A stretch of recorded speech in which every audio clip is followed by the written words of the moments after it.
ഹരേ കൃഷ്ണ. എല്ലാവർക്കും എൻ്റെ വിനീതമായ നമസ്കാരം. ഇന്നത്തെ സെഷൻ തുടങ്ങുന്നതിനേക്കാൾ മുമ്പായി നമുക്ക് മംഗളാചരണം ചെയ്യാം.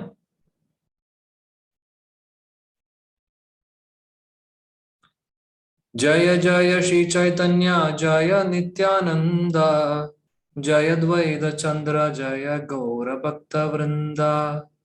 ജയ ജയ ശ്രീ ചൈതന്യ ജയ നിത്യാനന്ദ ജയ ദ്വൈത ചന്ദ്ര ജയ ഗൗര ഭക്ത വൃന്ദ.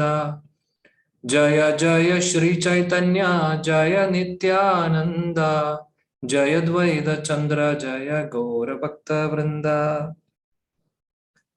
ഓം അജ്ഞാനതിമിരാന്ധസ്യ ജ്ഞാനാഞ്ജനശലാകയാ ചക്ഷുരുന്മിലിതം യേന തസ്മൈ ശ്രീ ഗുരവേ നമഃ.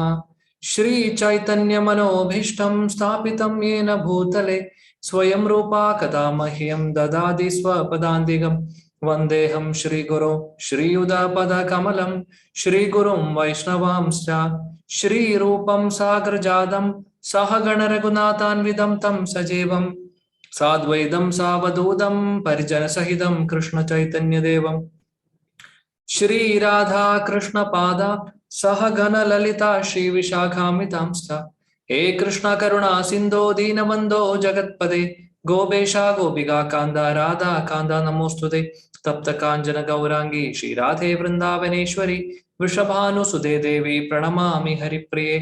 വാഞ്ചകൽപതരോഭ്യശ്ച കൃപാ സിന്ധുഭ്യേവ ച പതിതാനാം പാവനേഭ്യോ വൈഷ്ണവേഭ്യോ നമോ നമഃ.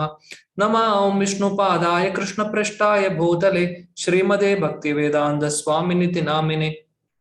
നമസ്തേ സാരസ്വതി ദേവേ ഗൗരവാണി പ്രചാരിണേ നിർവിശേഷ ശൂന്യവാദി പാശ്ചാത്യ ദേശധാരിണേ. നമോ മഹാവദന്യായ കൃഷ്ണ പ്രേമ പ്രദായതേ കൃഷ്ണായ കൃഷ്ണ ചൈതന്യ നാമ്നേ ഗൗരതുഷേ നമഃ. ജയ ശ്രീ കൃഷ്ണ ചൈതന്യ പ്രഭു നിത്യാനന്ദ ശ്രീ അദ്വൈത ഗദാധാര ശ്രീവാസാദി ഗൗരഭക്തവൃന്ദ. ഹരേ കൃഷ്ണ കൃഷ്ണ കൃഷ്ണ ഹരേ ഹരേ ഹരേ രാമ രാമ രാമ ഹരേ ഹരേ. ഹരേ കൃഷ്ണ കൃഷ്ണ കൃഷ്ണ ഹരേ ഹരേ ഹരേ രാമ രാമ രാമ ഹരേ ഹരേ. ഹരേ കൃഷ്ണ കൃഷ്ണ കൃഷ്ണ ഹരേ ഹരേ ഹരേ രാമ രാമ രാമ ഹരേ ഹരേ. മൂകം കരോതി വാചാലം പങ്കും ലംഘയതേ ഗിരിം യത്കൃപാതമഹം വന്ദേ ശ്രീഗുരു ദീനതാരിണം പരമാനന്ദ മാധവം ശ്രീ ചൈതന്യമീശ്വരം. ആനന്ദലീലാമയ വിഗ്രഹായ ഹേമാവദിവ്യ ചവി സുന്ദരായ തസ്മൈ മഹാപ്രേമ രസപ്രദായ ശ്രീ ചൈതന്യ ചന്ദ്രായ നമോ നമസ്തേ. ശ്രീ ചൈതന്യ ചന്ദ്രായ നമോ നമസ്തേ. ശ്രീ ചൈതന്യ ചന്ദ്രായ നമോ നമസ്തേ.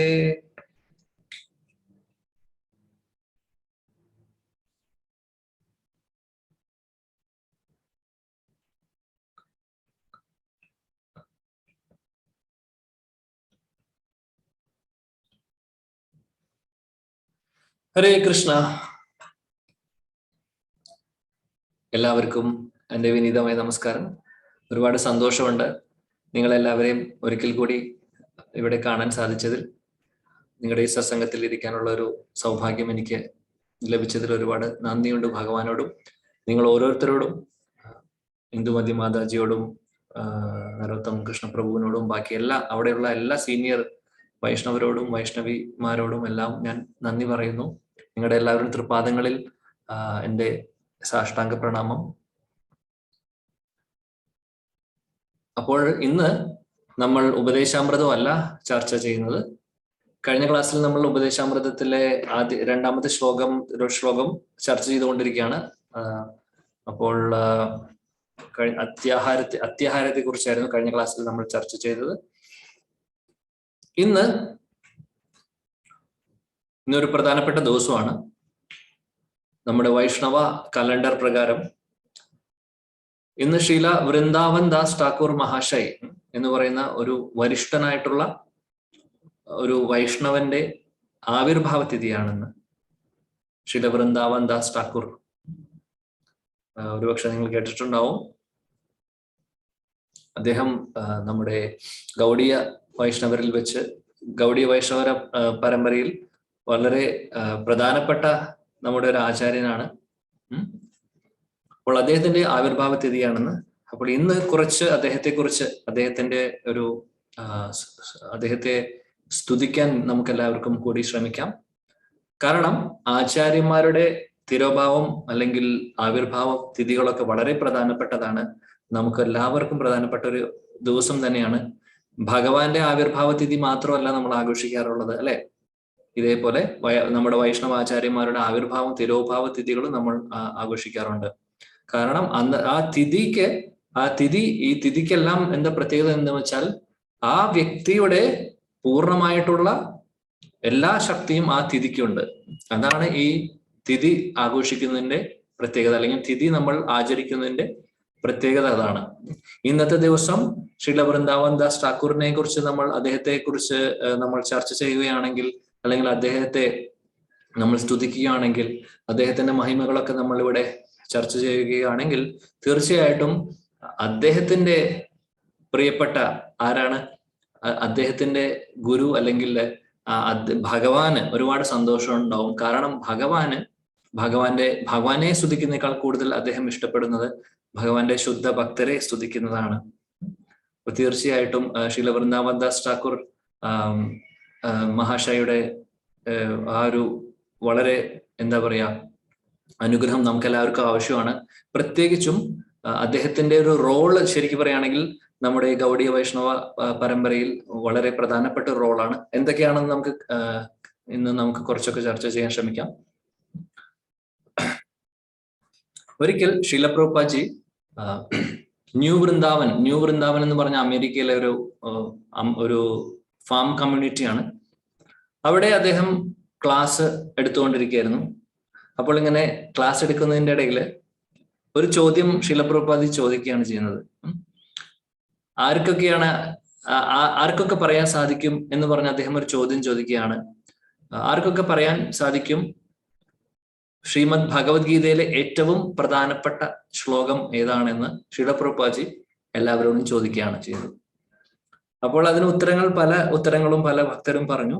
അതേ ചോദ്യം ഞാൻ ഇവിടെയും ചോദിക്കുകയാണ്. നിങ്ങളുടെ അഭിപ്രായം എന്താണെന്ന് പറയണം. ശ്രീമദ് ഭഗവത്ഗീതയിലെ 700 ശ്ലോകങ്ങളുണ്ട്. എല്ലാ ശ്ലോകങ്ങളും പ്രധാനപ്പെട്ട ശ്ലോകങ്ങളാണ്, നമുക്ക് എല്ലാവർക്കും അറിയാം. എന്നാലും വളരെ പ്രധാനപ്പെട്ട ഒരു ശ്ലോകം, ഒരുപാട് എല്ലാ ശ്ലോകങ്ങളും പ്രധാനപ്പെട്ടതാണ് അങ്ങനെ നോക്കുകയാണെങ്കിൽ.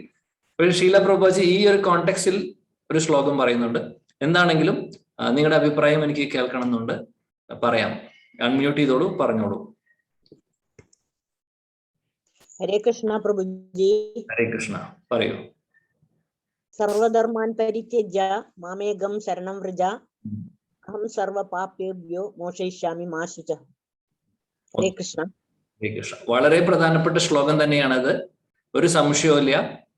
ശീല പ്രഭുപാദ് ഇടയ്ക്കിടയ്ക്ക് പല സ്ഥലങ്ങളിലായിട്ട് കോട്ട് ചെയ്യാറുണ്ട് ഈ ശ്ലോകം. കാരണം ഈ ശ്ലോകത്തിൽ ശരിക്കും പറയണമെങ്കിൽ ഒരുപാട് കാര്യങ്ങളുണ്ട്. വളരെ പ്രധാനപ്പെട്ട ശ്ലോകമാണ് Mataji. Thank you so much. പക്ഷെ ഇതല്ല ശീല പ്രഭുപാദ് എന്ന് ഉദ്ദേശിച്ച ശ്ലോകം. ഈ ഒരു ശ്ലോകവും അവിടെയുള്ള ഭക്തർ പറഞ്ഞിരുന്നു. ശീല പ്രഭുപാദ് പറഞ്ഞു അല്ല. വേറെ ആർക്കെങ്കിലും അഭിപ്രായം ഉണ്ടോ? വേറെ ഏതെങ്കിലും ശ്ലോകം പറയൂ.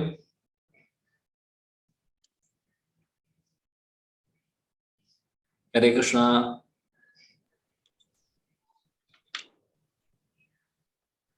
ശ്ലോകങ്ങളൊന്നും ഇല്ല ഭഗവത്ഗീതയില്? ഹരേ കൃഷ്ണ. പറയൂ.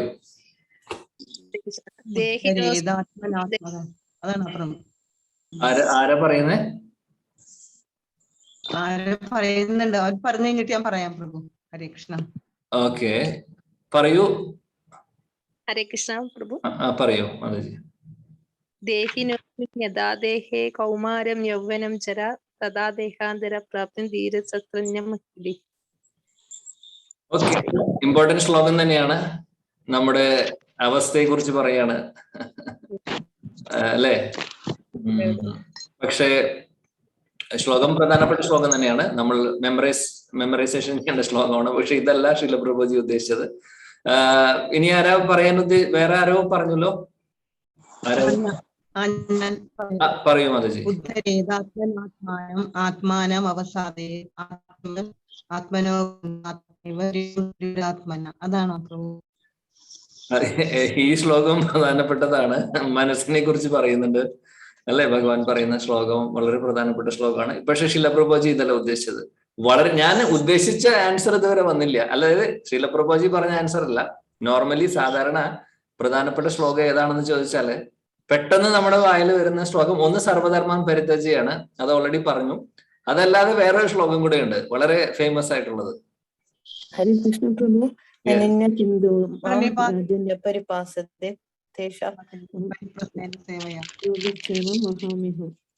യോഗക്ഷേമം മഹാമ്യം. ഓക്കെ, അത് അനന്യശ്ചിന്തയന്തോമം വളരെ നല്ല ശ്ലോകമാണ്. പക്ഷെ അതല്ല, ഇനി ഒരു ക്ലൂ തരാം, ഇതിന് ഉത്തരല്ല, പക്ഷെ ആ ശ്ലോകം വളരെ ഫേമസ് ആണ്. അത് ശരിക്കും പറയുകയാണെങ്കിൽ യഥാ യഥാ ഹി ധർമ്മസ്യ അതാണോ പ്രഭു? അതല്ല മാതാജി. ആക്ച്വലി വേറെ ഞാൻ നിങ്ങളിൽ നിന്ന് പ്രതീക്ഷിച്ചത്, ആദ്യം കേൾക്കും എന്ന് വിചാരിച്ചത് ശ്ലോകം ഏതായിരുന്നു വെച്ചാൽ 2 പ്രാവശ്യം ഭഗവാൻ പറയുന്ന ഒരു ശ്ലോകമുണ്ട് ഭഗവത്ഗീതയിൽ. അങ്ങനെ ഒരു ശ്ലോകമേ ഉള്ളൂ. 9:34. 9:34 വെരി കറക്റ്റ്. 9:34 18:65 അല്ലെ? മന്മനഭാവമത് ഭക്തോ, അതിലെല്ലാം ഉണ്ട്. മന്മനഭാവം എപ്പോഴും ആലോചിച്ച് ചിന്തിക്കൂ, എന്നെ പൂജിക്കൂ, ഭഗവാൻ പറയുന്നുണ്ട്. പക്ഷെ വളരെ പ്രധാനപ്പെട്ട ശ്ലോകമാണ് ശരിക്കും പറയുകയാണെങ്കിൽ. അതേപോലെ തന്നെ 11ാമത്തെ അധ്യായത്തിലെ ഏറ്റവും അവസാനത്തെ മത് കർമ്മ ഒരു ശ്ലോകമുണ്ട്. അത് രണ്ടും ശ്രീല പ്രഭുജി പല സ്ഥലങ്ങളിലും പറയുന്നുണ്ട്. ഭഗവത്ഗീതയുടെ എല്ലാ എസെൻസും അതിലുണ്ട് എന്നുള്ളത്. പക്ഷെ സർപ്രൈസിംഗ്ലി ഈ ഒരു ശ്ലോകമല്ല ശീല പ്രഭുജി പറഞ്ഞത്. ശീല പ്രഭുജിയുടെ അടുത്ത് ഭക്തരെല്ലാവരും, ഈ ക്ലാസ് ഉണ്ട് യൂട്യൂബ്, നമ്മുടെ ഇസ്കോൺ ഡിസേർട്ടിൽ പോയാൽ കിട്ടും. അപ്പോൾ അദ്ദേഹം പറഞ്ഞു, ഈ ശ്ലോകങ്ങളൊക്കെ പ്രധാനപ്പെട്ടതാണ്, പക്ഷെ അതല്ല ഞാൻ ഉദ്ദേശിച്ചത് എന്ന് ശീല പ്രഭുജി പറയുന്നത്. ജന്മകർമ്മച്ച മേ ദിവ്യം ഏവം യോ വേദി തത്വതഃ ത്യക്വാദേഹം പുനർജന്മ നൈതി മാമേതി സോർജുന. അത് ഈ ഒരു ശ്ലോകം ശീല പ്രഭുജി കോട്ട് ചെയ്ത് പറഞ്ഞു. വളരെ പ്രധാനപ്പെട്ട ശ്ലോകമാണ്. കാരണം എന്താണെന്ന് വെച്ചാല് ഭഗവാൻ ആരാണെന്ന് നമുക്ക് മനസ്സിലാക്കണം. ഭക്തിയിൽ നമ്മൾ മുന്നോട്ട് പോവാൻ ആഗ്രഹിക്കുന്നുണ്ടെങ്കിൽ, അല്ലെങ്കിൽ നമ്മൾ എന്തെങ്കിലുമൊക്കെ നമ്മൾ ചെയ്യുന്നുണ്ടെങ്കിൽ ആ ഭഗവാന്റെ ഒരു പൊസിഷൻ നമ്മൾ മനസ്സിലാക്കണം.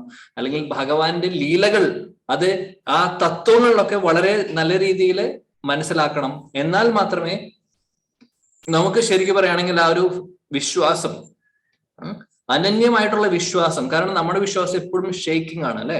എന്തെങ്കിലും ഒരു സിറ്റുവേഷൻ ജീവിതത്തിൽ മാറുന്ന സമയത്ത് ആ ഒരു വിശ്വാസത്തിന് ചെറിയൊരു കോട്ടം സംഭവിക്കും. പക്ഷെ ഭഗവാനിൽ പൂർണ്ണമായിട്ടും ആ ഒരു വിശ്വാസം, ആ ഒരു ഫെയ്ത്ത് ഒക്കെ വരണമെങ്കിൽ, അല്ലെങ്കിൽ ശ്രദ്ധ എന്ന് പറയുന്നത് ബേസിക് ആയിട്ടുള്ള കാര്യമാണ്, പക്ഷെ അത് വളരെ ഇമ്പോർട്ടന്റ് ആണ്. ഇതെല്ലാം അറിയണമെങ്കിൽ ഭഗവാന്റെ തത്വങ്ങൾ മനസ്സിലാക്കണം. ഭഗവാന്റെ കർമ്മവും, ഭഗവാൻ ഇവിടെ എങ്ങനെ, ഈ ഭൗതിക ലോകത്തിൽ അദ്ദേഹം എങ്ങനെ വന്നു, ഇവിടെയുള്ള ലീലകൾ എങ്ങനെയാണ്, സാധാരണ മനുഷ്യനെ പോലെ അദ്ദേഹം പല കാര്യങ്ങളും ചെയ്തുകൂടെ. പക്ഷെ അതുകൊണ്ട് സാധാരണ മനുഷ്യനാണോ? കാരണം പലവരും തെറ്റിദ്ധരിക്കപ്പെടുന്നുണ്ട്, തെറ്റിദ്ധരിച്ച് പറയുന്നുണ്ട് അല്ലെ. ഭഗവാന്റെ ആ ലീല, ഈ ലീല അത് അങ്ങനെയാണ്, ഗോപികമാരായിട്ടുള്ള ലീലയാണെങ്കിലും വേറെ പല ലീലകളും ആണെങ്കിലും പല ആൾക്കാരും പല രീതിയിലും തെറ്റിദ്ധരിക്കുന്നുണ്ട്. പക്ഷെ അത് ശരിയായ രീതിയിൽ ആ തത്വങ്ങളെല്ലാം മനസ്സിലാക്കുന്ന ഒരു വ്യക്തി, ആ വ്യക്തിക്ക് എന്താണ് സംഭവിക്കുന്നത്? ഒരിക്കലും പുനർജന്മം ഇല്ല എന്ന് പറയും. തിരിച്ച് ഭഗവാന്റെ ലോകത്തേക്ക് പോകുമെന്നുള്ള ഒരു ഉറപ്പാണ് ഈ ശ്ലോകത്തിൽ പറയുന്നത്. അപ്പൊ ശ്രീല പ്രഭുജി പറയാണ് വളരെ ഇമ്പോർട്ടന്റ് ആണ്. അതുകൊണ്ട് പ്രഭുജി പറയാണ്, അതുകൊണ്ട് ശ്രീമദ് ഭാഗവതം, ചൈതന്യ ചരിതാമൃതം, ചൈതന്യ ഭാഗവതം പോലുള്ള ഭഗവാനെ കുറിച്ച് പറഞ്ഞിട്ടുള്ള ഗ്രന്ഥങ്ങളെല്ലാം നമ്മൾ നമ്മുടെ ജീവിതത്തിന്റെ ഭാഗമാക്കി മാറ്റണം. കാരണം ഇതിലെല്ലാം ഇപ്പോൾ ശ്രീമദ് ഭാഗവതം എടുക്കുകയാണെങ്കിൽ ഭഗവാന്റെ ലീലകളെ കുറിച്ചാണ് പറയുന്നത് അല്ലെ. ഭഗവാന്റെ ലീലകളെല്ലാം തന്നെ അതിലുണ്ട്. അതേപോലെ ഭഗവാന്റെ ഭക്തരെ കുറിച്ച് പറയുന്നുണ്ട്. തത്വങ്ങൾ നമുക്ക് മനസ്സിലാക്കാൻ സാധിക്കും, ഒരുപാട് കാര്യങ്ങൾ. അതേപോലെ ശ്രീ ചൈതന്യ ചരിതാമൃതം, ശ്രീ ചൈതന്യ ഭാഗവതം ആണെങ്കിലോ അതിൽ ഭഗവാൻ ശ്രീ ചൈതന്യ മഹാപ്രഭുവിന്റെ കാര്യം പറയുന്നുണ്ട് അല്ലെ. അദ്ദേഹത്തിന്റെ എല്ലാ ലീലകളും കാര്യങ്ങളും. അപ്പോൾ അദ്ദേഹം ഇവിടെ വന്ന് ചെയ്ത കാര്യങ്ങൾ എന്താണ്, അദ്ദേഹത്തിന്റെ മൂഡ് എന്താണ്, ഇതെല്ലാം നമുക്ക് പഠിക്കാനും മനസ്സിലാക്കാനും സാധിക്കും. അങ്ങനെ വരുമ്പോൾ എന്താണ് സംഭവിക്കുന്നത്? ഭഗവാനോടുള്ള വിശ്വാസം കൂടും. വിശ്വാസം കൂടിക്കഴിഞ്ഞാൽ നമ്മൾ ചെയ്യുന്ന ഭക്തിയില് ആ ഒരു നല്ലൊരു പ്രോഗ്രസ് നമുക്ക് ഉണ്ടാവും. ആ ഒരു വിശ്വാസം അല്ലെങ്കിൽ ആ ഒരു ശ്രദ്ധ നമ്മുടെ കറക്റ്റ്, അല്ലെങ്കിൽ ഫസ്റ്റ് വേണ്ട കാര്യം അതാണ്.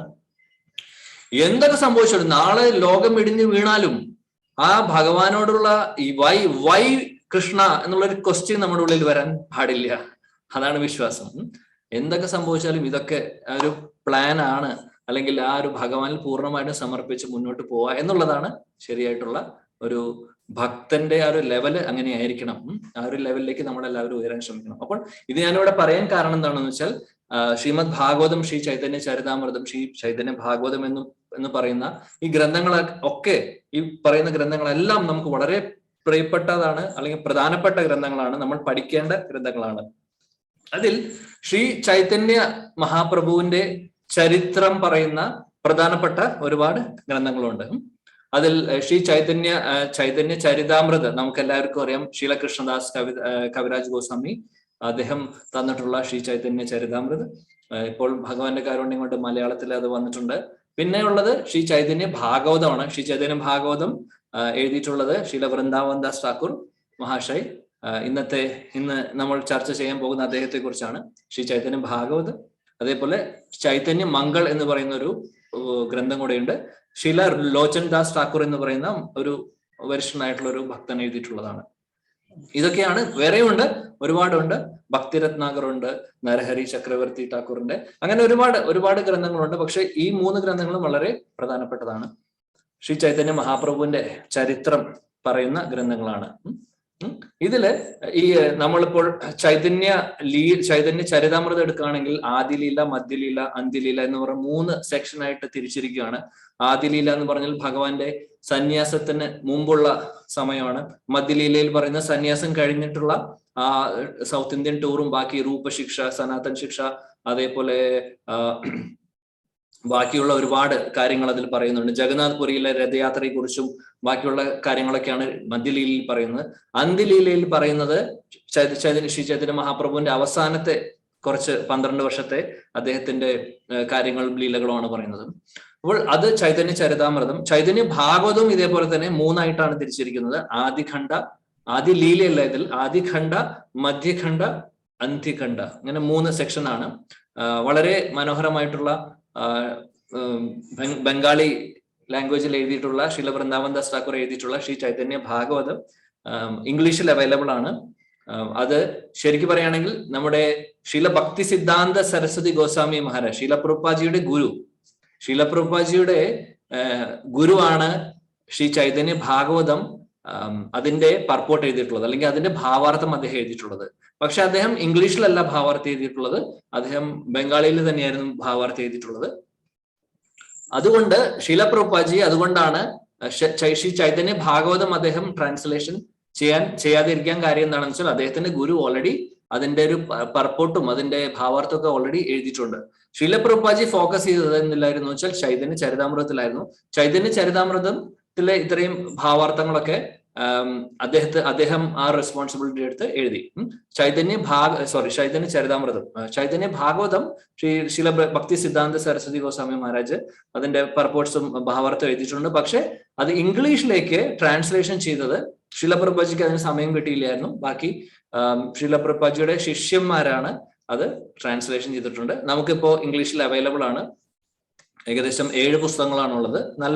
നല്ല പുസ്തകങ്ങൾ, വളരെ നല്ല മനോഹരമായിട്ടുള്ള രീതിയിൽ തന്നെ ഇംഗ്ലീഷിൽ ട്രാൻസ്ലേഷൻ നടത്തിയിട്ടുണ്ട്. നിർഭാഗ്യവശാൽ മലയാളത്തിൽ ഇതുവരെ അത് വന്നിട്ടില്ല.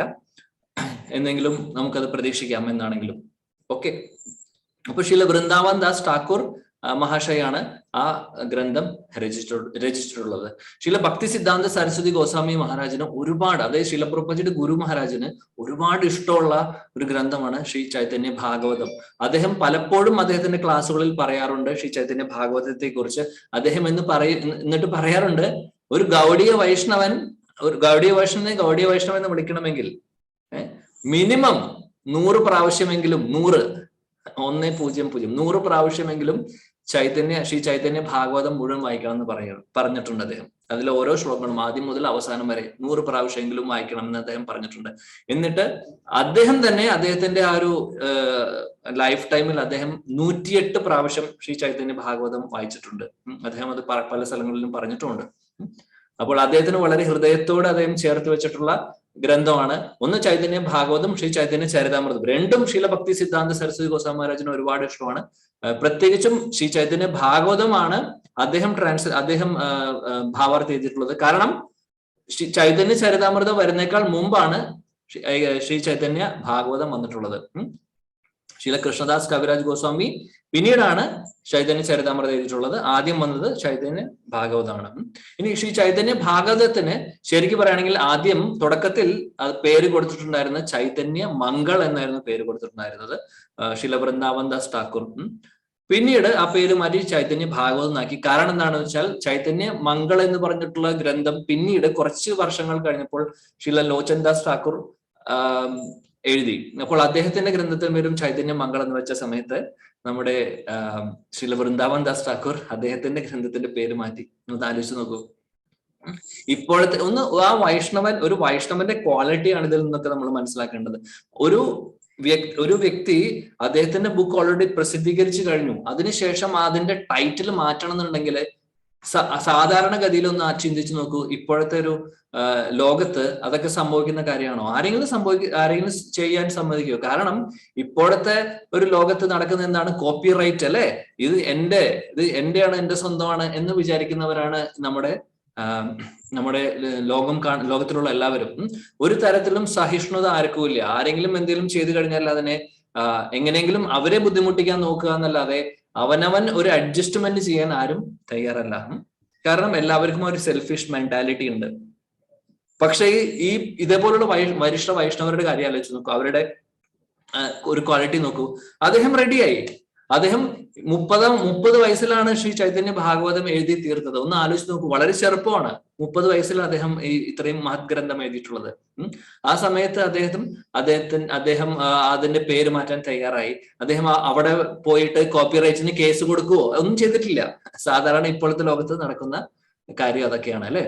കാരണം എന്താണെന്ന് വെച്ചാൽ വൈഷ്ണവര് ശുദ്ധ ഭക്തരുടെ ഹൃദയം എങ്ങനെയായിരിക്കും? അവർക്കറിയാം ഈ കാണുന്നതെല്ലാം, എന്ത് ഗ്രന്ഥം അദ്ദേഹം എഴുതിയിട്ടുണ്ടെങ്കിലും ആ ഗ്രന്ഥം എഴുതാനുള്ള ശക്തി മുഴുവനും കൊടുക്കുന്നത് ഭഗവാൻ തന്നെയാണെന്ന് അവർക്ക് ഉറപ്പാണ്. കാരണം ഭഗവാന്റെ കാരുണ്യം അല്ലാതെ എനിക്ക് അത് അങ്ങനെ എഴുതാൻ സാധിക്കില്ല എന്ന് അവർക്കറിയാം. അപ്പോൾ പൂർണ്ണമായിട്ടും ഭഗവാന്റെ തൃപ്പാദങ്ങളിൽ അവരുടെ ജീവിതം മുഴുവൻ സമർപ്പിച്ചിരിക്കുകയാണ്. അങ്ങനെയുള്ളവർക്ക് ഇതൊന്നും ഒരു വിഷയമല്ല. അതാണ് ഒരു വൈഷ്ണവന്റെ ഒരു ക്വാളിറ്റി. വൈഷ്ണവൻ എന്ന് പറഞ്ഞാൽ പൂർണ്ണമായിട്ടും ഭഗവാന്റെ തൃപ്പാദങ്ങളിൽ ശരണം പ്രാപിച്ച ഒരു വ്യക്തിയായിരിക്കും.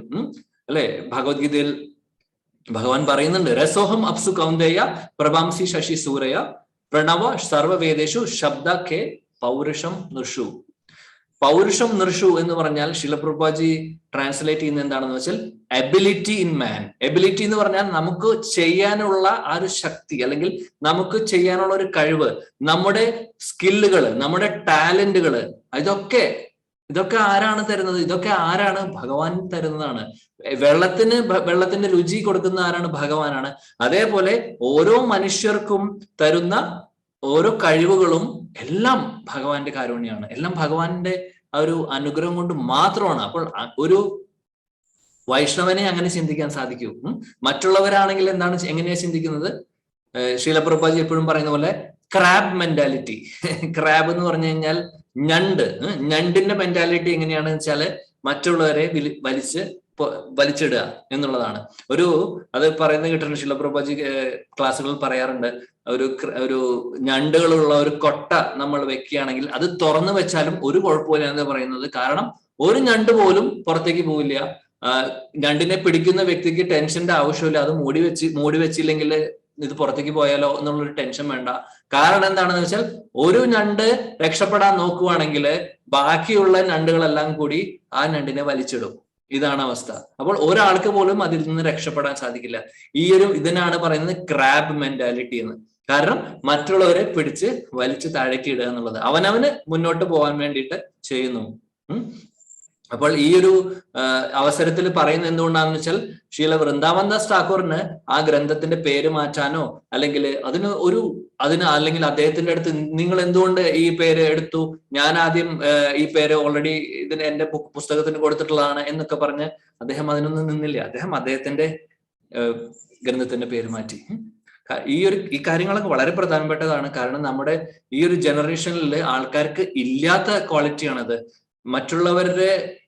മറ്റുള്ളവരോട് ഒരു സെന്റിമെന്റ്സ് ഒന്നുമില്ല. എല്ലാം അവനവൻ ജയിക്കാൻ വേണ്ടിയിട്ടുള്ള കളികളാണ് നമ്മളെല്ലാവരും കളിച്ചുകൊണ്ടിരിക്കുന്നത് അല്ലെ. ഈ ഒരു കോമ്പറ്റീറ്റീവ് മെന്റാലിറ്റിയാണ് നിർഭാഗ്യവശാൽ നമ്മുടെ കുട്ടികളും പഠിക്കുന്നത്. സ്കൂളിൽ നിന്നും കോളേജിൽ നിന്നും എല്ലായിടത്തും കോമ്പറ്റീഷൻ മാത്രമേ ഉള്ളൂ. എങ്ങനെ എനിക്ക് ജയിക്കാൻ സാധിക്കും, എങ്ങനെ എനിക്ക് ഫസ്റ്റ് ആവാൻ സാധിക്കും എന്നുള്ളൊരു ചിന്ത മാത്രമേ ഉള്ളൂ. ഫസ്റ്റ് എന്ന് പറഞ്ഞാൽ പഠിപ്പിൽ മാത്രമല്ല, ഇപ്പോൾ ഈ സോഫ്റ്റ് സ്കില്ലിലാണെങ്കിലും ഈ ഡാൻസും ഈ യുവജനോത്സവത്തിലൊക്കെ എന്തൊക്കെ കാര്യങ്ങളാണ് നടക്കുന്നത് അല്ലെ. ജയിക്കാൻ വേണ്ടിയിട്ട്, ഫസ്റ്റ് കിട്ടാൻ വേണ്ടിയിട്ടൊക്കെ എന്തൊക്കെ കാര്യങ്ങൾ നടക്കുന്നുണ്ട് അല്ലെ. ഒരുപാട് കാര്യം ആൾക്കാർക്ക് മനസ്സിലാക്കുന്നില്ല, ആരും മനസ്സിലാക്കുന്നില്ല. ഭഗവാന്റെ കാരുണ്യം കൊണ്ടാണ് എന്തെങ്കിലും കഴിവുകൾ കിട്ടുന്നുണ്ടെങ്കിൽ അതൊക്കെ കിട്ടിയിട്ടുള്ളത് എന്ന് മനസ്സിലാക്കാതെ അതിന്റെ പുറകിൽ മറ്റുള്ളവരുടെ മുമ്പിൽ ജയിക്കാനും ആളാവാനും പേരിനും പ്രശസ്തിക്കും ഒക്കെ വേണ്ടി ആൾക്കാർ നടന്നുകൊണ്ടിരിക്കുകയാണ്. എന്തായാലും ഭഗവാന്റെ കാരുണ്യം കൊണ്ട് നമ്മൾ ഈ ഒരു ഭക്തി ലൈനിൽ വന്നിട്ടുള്ള ഇവിടെയുള്ള എല്ലാ ഭക്തജനങ്ങളും നമ്മൾ എല്ലാവരും ശ്രദ്ധിക്കേണ്ട കാര്യങ്ങളാണ്. നമ്മുടെ ന്യൂ ജനറേഷൻ, നമുക്ക് ഇൻഫ്ലുവൻസ് ചെയ്യാൻ പറ്റുന്ന, നമുക്ക് കൺട്രോളിൽ ഉള്ള കുറച്ച് യങ് ജനറേഷൻ കുട്ടികളെയും അവരെയൊക്കെ നമ്മൾ ട്രെയിൻ ചെയ്യണം. അവർക്ക് കാര്യങ്ങൾ പറഞ്ഞ് മനസ്സിലാക്കിപ്പിക്കണം. അതിനുള്ള ഒരു അറ്റ്മോസ്ഫിയർ വീട്ടിൽ കൊടുക്കണം. അല്ലാതെ ഈ പറയുന്ന നമ്മുടെ ഭൂരിഭാഗമുള്ള ആൾക്കാരുടെ പോലെ നമ്മളും അത് ചെയ്യണമെന്ന് ഒരു നിർബന്ധവുമില്ല. അവര് ഓടട്ടെ, നമുക്ക് അതേപോലെ ഓടേണ്ട ആവശ്യമില്ല. കാര്യങ്ങൾ പറഞ്ഞ് മനസ്സിലാക്കിപ്പിച്ച് അതിന്റെ കാര്യം ആ ഒരു അറ്റ്മോസ്ഫിയർ നമ്മൾ കൾട്ടിവേറ്റ് ചെയ്യണം വീട്ടിൽ. എന്നാൽ മാത്രമേ ഇതൊക്കെ ഉണ്ടാവുള്ളൂ. അപ്പോൾ അതിനെന്താ ചെയ്യേണ്ടത്? വീട്ടിലെ അച്ഛനും അമ്മയും സ്പിരിച്വൽ കാര്യങ്ങളിൽ പ്രാക്ടീസ് ചെയ്യുന്ന ഒരു വ്യക്തിയാണെങ്കിൽ, ഭക്തി പ്രാക്ടീസ് ചെയ്യുന്നവരാണെങ്കിൽ അത് കണ്ട് കുട്ടികൾ പഠിക്കും. അപ്പൊ നമ്മൾ അതിനൊരു അറ്റ്മോസ്ഫിയർ, കൺഡ്യൂസീവ് ആയിട്ടുള്ള അറ്റ്മോസ്ഫിയർ ഉണ്ടാക്കി കൊടുക്കണം. അല്ലാതെ നമ്മളിതൊന്നും ചെയ്യാതെ എൻ്റെ കുട്ടി ഒരു ഭക്തനായി മാറണം എന്ന് വിചാരിച്ചു കഴിഞ്ഞാൽ അത് ഒരിക്കലും എവിടെയും നടക്കാൻ പോണ കാര്യമില്ല. പ്രഹ്ലാദ മഹാരാജിന്റെ അതൊക്കെ വളരെ എന്താ പറയാ, കോടിക്കണക്കിൽ കോടിയിൽ ഒന്ന് എന്നൊക്കെ പറയുന്ന പോലെ ഉണ്ടാവുള്ളൂ. അല്ലാതെ നമ്മൾ അങ്ങനെ അതേ ഒരു ക്രൈറ്റീരിയ ആയിട്ട് നമുക്ക് എടുക്കാൻ പറ്റില്ല. നമ്മൾ എങ്ങനെ ആ ഒരു അറ്റ്മോസ്ഫിയർ നമ്മളെ കണ്ടിട്ടാണ് കുട്ടികൾ പലതും പഠിക്കുന്നതും ചെയ്യുന്നതൊക്കെ. അത് നിങ്ങൾക്കൊക്കെ അറിയാം. എന്നേക്കാൾ കൂടുതൽ എക്സ്പീരിയൻസ് ഉള്ള വ്യക്തികളാണ് ഇവിടെ എല്ലാവരും. ഇതൊന്നും പറയാൻ എനിക്ക് യോഗ്യതയോ ഇല്ല, എക്സ്പീരിയൻസും ഇല്ല. പക്ഷെ ഗുരുജനങ്ങൾ പറയുന്നത് കേട്ടത് ഞാൻ ഇവിടെ റിപ്പീറ്റ് ചെയ്യുന്നു മാത്രം. അപ്പോൾ അതായിരുന്നു ശീല വൃന്ദാവൻ ദാസ് ഠാക്കൂർ. വൃന്ദാവൻ ഠാക്കൂറിന്റെ ഒരു ഹൃദയം അതായിരുന്നു. ഇനി ശ്രീ ചൈതന്യ ഈ ഒരു ഗ്രന്ഥകർത്താവിന്റെ മഹിമ അറിയണമെങ്കിൽ വേറൊരു വരിഷ്ഠനായിട്ടുള്ള ഗ്രന്ഥകർത്താവ് അദ്ദേഹം അവരെ പുകഴ്ത്തും, അല്ലെ? നമ്മൾ പലപ്പോഴും അങ്ങനെ കേട്ടിട്ടുണ്ട്. ഗ്രന്ഥം എഴുതുന്നതാണെങ്കിലും അല്ലെങ്കിൽ എന്താണെങ്കിലും അതേ ഫീൽഡിലുള്ള വേറൊരു വ്യക്തി ആ വ്യക്തിയെ കുറിച്ച് പറയുകയാണെങ്കിൽ യെസ്, കാരണം പറയുന്ന വ്യക്തി ഓൾറെഡി വളരെ എസ്റ്റാബ്ലിഷ് ആയിട്ടുള്ള ഒരു വ്യക്തിയായിരിക്കും. അപ്പോൾ അദ്ദേഹം മറ്റേ വ്യക്തിയെ കുറിച്ച് പറയുകയാണെങ്കിൽ തീർച്ചയായിട്ടും നമുക്ക് മനസ്സിലാക്കാം ഈ പറയുന്ന ആരെ കുറിച്ചാണോ പറയുന്നത് അദ്ദേഹത്തിന്റെ ഒരു സ്ഥാനം, അല്ലെ? അതേപോലെ നമുക്ക് ശ്രീ ചൈതന്യ ചരിതാമൃതം എടുക്കുകയാണെങ്കിൽ ഒരുപാട് ശ്ലോകങ്ങൾ ശ്രീല വൃന്ദാവൻ ദാസ് ഠാക്കൂറിനെ കുറിച്ചും അതേപോലെ ശ്രീ ചൈതന്യ ഭാഗവതത്തിനെ കുറിച്ചും ശ്രീല കൃഷ്ണദാസ് കവിരാജ് ഗോസ്വാമി പറയുന്നുണ്ട്. മനുഷ്യരചിതേ നാരേ ഐചേ ഗ്രന്ഥ ധന്യ വൃന്ദാവന ദാസ മുഖേ വക്ത ശ്രീ ചൈതന്യ. വളരെ മനോഹരമായിട്ടുള്ള ശ്ലോകമാണ്. നമ്മൾ കാണാതെ പഠിക്കേണ്ട ശ്ലോകം. ബംഗാളിയിലാണ്, പക്ഷെ അതിൽ പറയുന്നു മനുഷ്യരചിത നാരെ ഐഷ ഗ്രന്ഥ ധന്യ. ശ്രീ ചൈതന്യ ഭാഗവതത്തെ കുറിച്ച് പറയാണ്. മനുഷ്യരചിതമല്ല, അത് ഒരു മനുഷ്യൻ എഴുതിയിട്ടുള്ളതല്ല. ശ്രീ ചൈതന്യ മഹാപ്രഭുവിനെ കുറിച്ചാണ് അതിൽ എഴുതിയിട്ടുള്ളത്. വൃന്ദാവന ദാസ മുഖേ വക്ത ശ്രീ ചൈതന്യ. വൃന്ദാവൻ ദാസാണ് അത് എഴുതിയിട്ടുള്ളത്. പക്ഷെ വക്താവ് ആരായിരുന്നു? ശ്രീ ചൈതന്യ മഹാപ്രഭു. ശ്രീ ചൈതന്യ മഹാപ്രഭുവിന് പറയാനുള്ള കാര്യങ്ങളെല്ലാം ശ്രീല വൃന്ദാവൻ ദാസ് ഠാക്കൂറിലേക്കൂടെ പറഞ്ഞിരിക്കുന്നു. ശ്രീല വൃന്ദാവൻ ദാസ് ഠാക്കൂർ വെറും ഒരു ഉപകരണമായി മാറി. അങ്ങനെ വന്നിട്ടുള്ള ഗ്രന്ഥമാണ് ശ്രീ ചൈതന്യ ഭാഗവതം എന്ന്. ഇത് പറയുന്നത് വേറെ ആരുമല്ല, ശ്രീ ചൈതന്യ ചരിതാമൃത എഴുതിയിട്ടുള്ള ശ്രീല കൃഷ്ണദാസ് കവിരാജ് ഗോസ്വാമി പറയാണ്. അതേപോലെ ചൈതന്യ നിത്തായരായാത്തെ ജാനി യാ മഹിമ യാത്തെ ജാനി കൃഷ്ണ ഭക്തി സിദ്ധാന്തേര സീമ. ശ്രീ ചൈതന്യ ഭാഗവതം പഠിക്കുകയാണെങ്കിൽ അതില് ശ്രീ ചൈതന്യ മഹാപ്രഭുവിനെ കുറിച്ചും നിത്യാനന്ദ പ്രഭുവിനെ കുറിച്ചും ഒക്കെ വളരെ എന്താ പറയാ അവരെ കുറിച്ച് മനസ്സിലാക്കാൻ ആ ഗ്രന്ഥമാണ് നമ്മൾ പഠിക്കേണ്ടത്. അല്ലെങ്കിൽ ഭക്തിയുടെ എല്ലാവിധ എസെൻസും ഈ ഗ്രന്ഥത്തിൽ ഉണ്ട് എന്നാണ് ശ്രീല കൃഷ്ണദാസ് കവിരാജ് ഗോസ്വാമി പറയുന്നത്. എന്നിട്ട് പല സ്ഥലങ്ങളിലും കൃഷ്ണദാസ് കവിരാജ് ഗോസ്വാമി പറയുന്നത് എന്താണെന്ന് വെച്ചാൽ ശ്രീല വൃന്ദാവൻ ദാസ് ഠാക്കൂർ എവിടെയാണോ നിർത്തിയത് അത് മാത്രം, അദ്ദേഹം പറയാത്ത കാര്യങ്ങൾ മാത്രമേ ഞാൻ പറഞ്ഞിട്ടുള്ളൂ, അല്ലെങ്കിൽ അദ്ദേഹത്തിന്റെ പ്ലേറ്റിലെ ഉച്ചിഷ്ട ബാക്കിയുള്ളത് മാത്രമേ ഞാൻ സ്വീകരിക്കുന്നുള്ളൂ അല്ലെങ്കിൽ ഞാൻ എഴുതുന്നുള്ളൂ എന്നുള്ളത്. അതായത് അദ്ദേഹത്തിന്റെ ഒരു ശ്രീല കൃഷ്ണദാസ് കവിരാജ് ഗോസ്വാമി അദ്ദേഹം അത്രയും ഭയങ്കര ഹമ്പിൾ ആയിരുന്നു.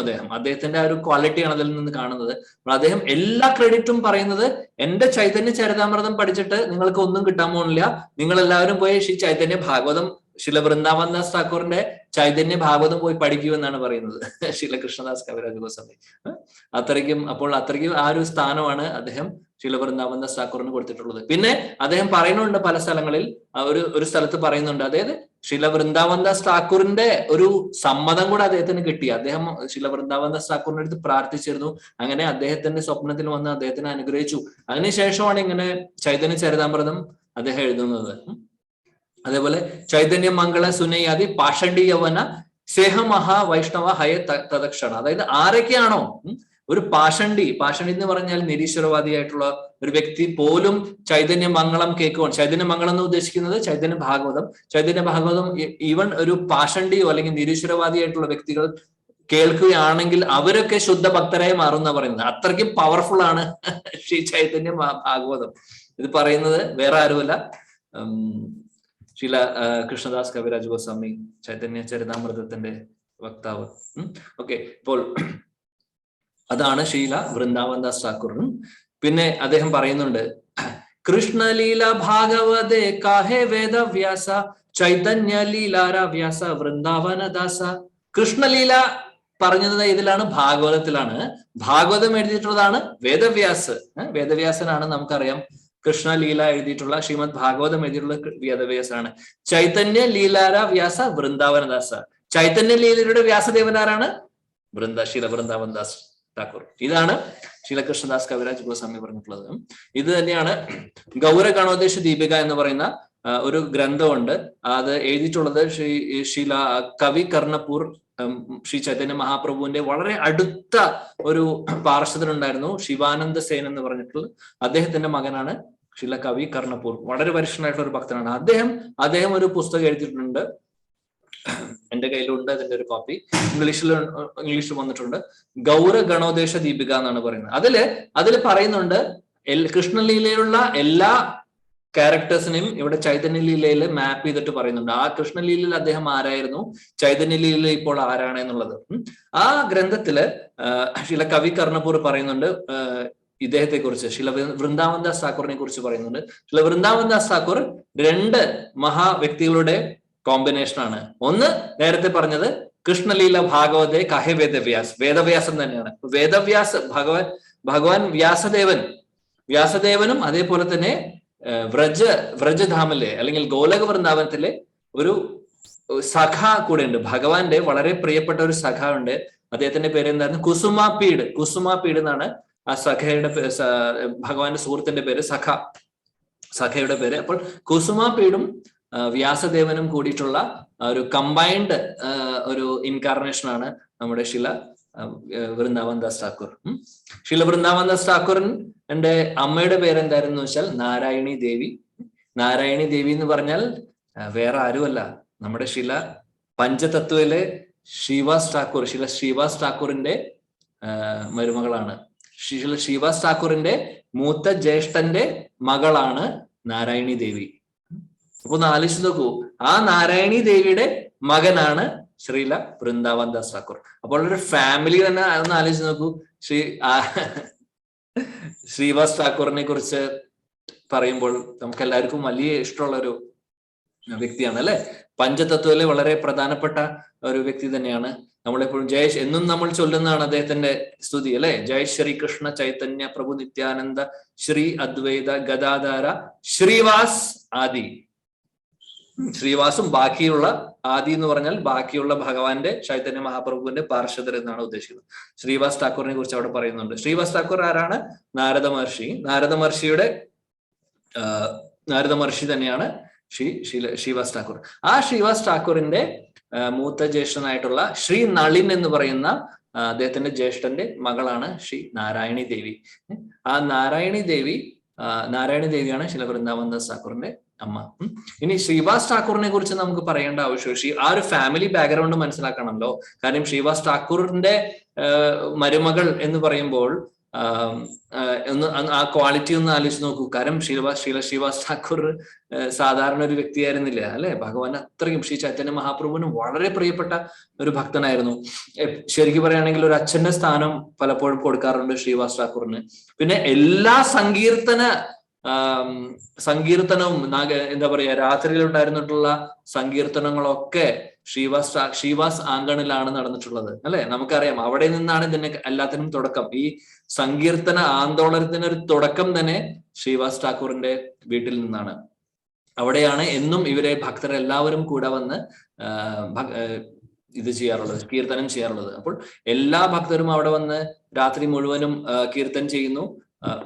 അതിൽ പലപ്പോഴും നമ്മൾ കേട്ടിട്ടുണ്ട്, അതായത് പലവർക്കും അതിന് പ്രശ്നമായിരുന്നു. നാട്ടിലെ പലവരും അതിനെതിരെ, ഈവൻ ബ്രാഹ്മണർ വരെ ശ്രീവാസ് ഠാക്കൂറിനെതിരെയും ഭക്തർക്കെതിരെയും ഒരുപാട് കാര്യങ്ങളൊക്കെ ചെയ്തു. പിന്നെ മുസ്ലിം രാജാവ് വന്നിട്ട് ഒരുപാട് അവരെ ബുദ്ധിമുട്ടിച്ചു. അങ്ങനെ പല കാര്യങ്ങളും നമ്മൾ പല ക്ലാസ്സുകളിലായിട്ട് കേട്ടിട്ടുണ്ടാവും. ഇതൊക്കെ ശ്രീവാസ് ഠാക്കൂർ ഇങ്ങനെയൊക്കെ പലതും സംഭവിച്ചിട്ടുണ്ടെങ്കിലും ശ്രീവാസ് ഠാക്കൂറും ബാക്കിയുള്ള ഭക്തരൊക്കെ വളരെ ദൃഢനിശ്ചയത്തോടു കൂടിയിട്ട് തന്നെയായിരുന്നു ബാക്കി ഭക്തിപരമായിട്ടുള്ള കാര്യങ്ങൾ ചെയ്തിട്ടുണ്ടായിരുന്നു. കാരണം അവരുടെ ബലം ശ്രീ ചൈതന്യ മഹാപ്രഭു കൂടെ ഉണ്ടായിരുന്നു. അതുകൊണ്ട് അവർക്ക് പേടിക്കേണ്ട ആവശ്യം ഉണ്ടായിരുന്നില്ല. അപ്പോൾ ശ്രീവാസ് ഠാക്കൂർ എന്ന് പറഞ്ഞാൽ അതാണ്. പിന്നീട് ശ്രീവാസ് ഠാക്കൂറിനെ കുറിച്ച് പറയുകയാണെങ്കിൽ ഒരുപാട് ഉണ്ട്. അദ്ദേഹത്തിന്റെ ആവിർഭാവ തിരോഭാവ തീയതി വരുമ്പോൾ നമുക്ക് കൂടുതൽ ചർച്ച ചെയ്യാം. ഒരിക്കൽ എന്നാലും വളരെ സ്ട്രൈക്കിംഗ് ആയിട്ടുള്ള ഒരു ചെറിയൊരു ലീല എന്താണെന്ന് വെച്ചാൽ, ഒരിക്കൽ ശ്രീ ചൈതന്യ മഹാപ്രഭു ശ്രീവാസ് ഠാക്കൂറിന്റെ അടുത്ത് ചോദിച്ചു, ശ്രീവാസ്, താങ്കള് എന്തുകൊണ്ട് എന്തെങ്കിലും ജോലിക്ക് പോകുന്നില്ല? കാരണം ഇത്രയും വലിയ കുടുംബമാണ്. ശ്രീവാസ് ഠാക്കൂറിന്റെ വീട്ടിൽ ഒരുപാട് വ്യക്തികളുണ്ട്, അവരെയൊക്കെ പരിപാലിക്കണം. അപ്പോൾ എന്തെങ്കിലും ഒരു ജോലി, താങ്കൾ ബ്രാഹ്മണനാണ്, എന്നാലും താങ്കൾ വരുമാനത്തിന് വേണ്ടിയിട്ടുള്ള എന്തെങ്കിലും ചെയ്തുകൂടെ എന്നുള്ള ഒരു രീതിയിൽ ശ്രീ ചൈതന്യ മഹാപ്രഭു ഒരിക്കൽ ചോദിച്ചപ്പോൾ ശ്രീവാസ് ഠാക്കൂർ പറഞ്ഞ ഉത്തരം ഇതാണ്. ഭഗവാനെ ശ്രീ ചൈതന്യ മഹാപ്രഭുവിന്റെ അടുത്ത് പറഞ്ഞ എന്താണെന്ന് വെച്ചാൽ, എനിക്ക് എന്റെ ആവശ്യമില്ല, നമ്മുടെ മെയിൻ്റെനൻസിനുള്ള എല്ലാവിധ സജ്ജീകരണങ്ങളും ഭഗവാൻ തന്നെ ശരിയാക്കി തരുന്നുണ്ട്. കാരണം ഞാൻ പൂർണ്ണമായിട്ടും ആ ഭഗവാന്റെ തൃപ്പാദങ്ങളിൽ സമർപ്പിച്ചിരിക്കുകയാണ്. അപ്പോൾ ഇവിടുത്തെ മെയിൻ്റെനൻസ് ഒക്കെ അദ്ദേഹം നടത്തി തരുന്നുണ്ട്. അതുകൊണ്ട് എനിക്ക് ഒന്നും പേടിക്കേണ്ട കാര്യമില്ല. എന്നിട്ട് അദ്ദേഹം പറഞ്ഞു, എന്നിട്ട് അദ്ദേഹം 3 പ്രാവശ്യം കൈകൊട്ടിയിട്ട് പറഞ്ഞു, ഇത്രയും ഒരു കുറച്ച് സമയം പറഞ്ഞു, ആ സമയത്തിനുള്ളിൽ നോക്കിക്കോളൂ, ആരെങ്കിലും എനിക്ക് വന്ന് ഭക്ഷണത്തിലുള്ള കാര്യങ്ങൾ തരും എന്ന് പറഞ്ഞു. അതേപോലെ തന്നെ എന്താ സംഭവിച്ചതെന്ന് വെച്ചാൽ, ശ്രീ ചൈതന്യ മഹാപ്രഭുവിന്റെ മുന്നിൽ വെച്ച് തന്നെ സംഭവിച്ചു. ആരൊക്കെയോ വന്ന് അദ്ദേഹത്തിന് അരിയും ബാക്കിയുള്ള സാധനങ്ങളൊക്കെ കൊടുത്തു.